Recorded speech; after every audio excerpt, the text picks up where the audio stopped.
លេងចំរៀងមួយមើលអាឡ័យចំរៀងច្រៀងថ្មីនឹងក្រោយបងអងចំរៀងអ្នកក្រងស្ដាយស្រណោស្ដាយចិនដែលស្មោស្ដាយឈ្មោះស្នេហា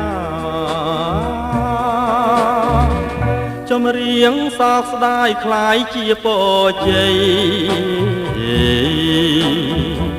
ជាចំណងដៃដល់ថ្ងៃរៀបការ